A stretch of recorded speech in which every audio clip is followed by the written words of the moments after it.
Night Moves by Stephanie Tyler. Narrated by Johanna Parker. Copyright 2011 by Stephanie Tyler.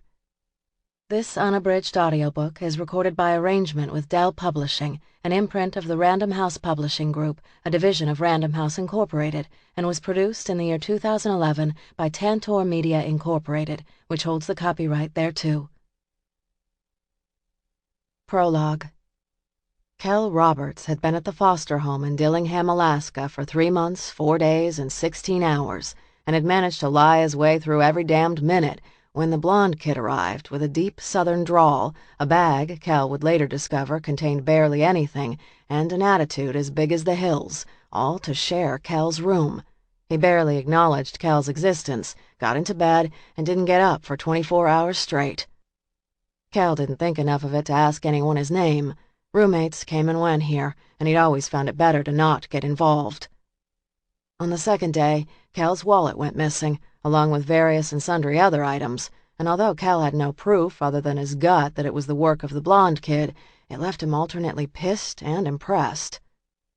On the third day, the blonde kid registered for school and never made it to his first class because the counselor who met with him recommended homeschooling, deeming the kid unfit for a school environment due to the undue negative influence he had over other students in previous environments. On the fourth night, Kell woke up to find his new roommate climbing out of the third-floor window.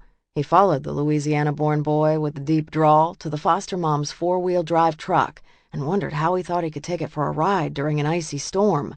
And then he decided he needed to see how much of a death wish blonde kid had. He'd always had a pretty big one himself. Blonde kid, who he'd soon find out was named Reed, had the truck hot-wired by the time Kell pushed into the passenger side. "You're gonna kill yourself." Reed glanced at him coolly. "And you're coming along for the ride?" Kell answered by shutting the door and securing his seatbelt. Reed didn't bother to follow suit.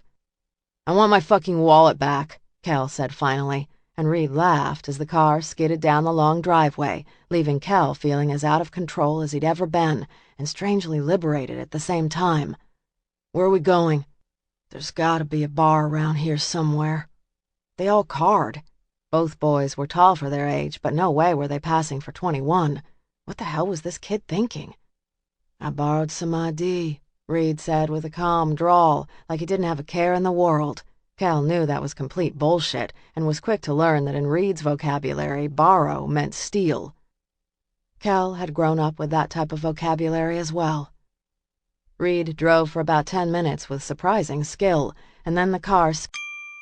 Sample complete. Ready to continue?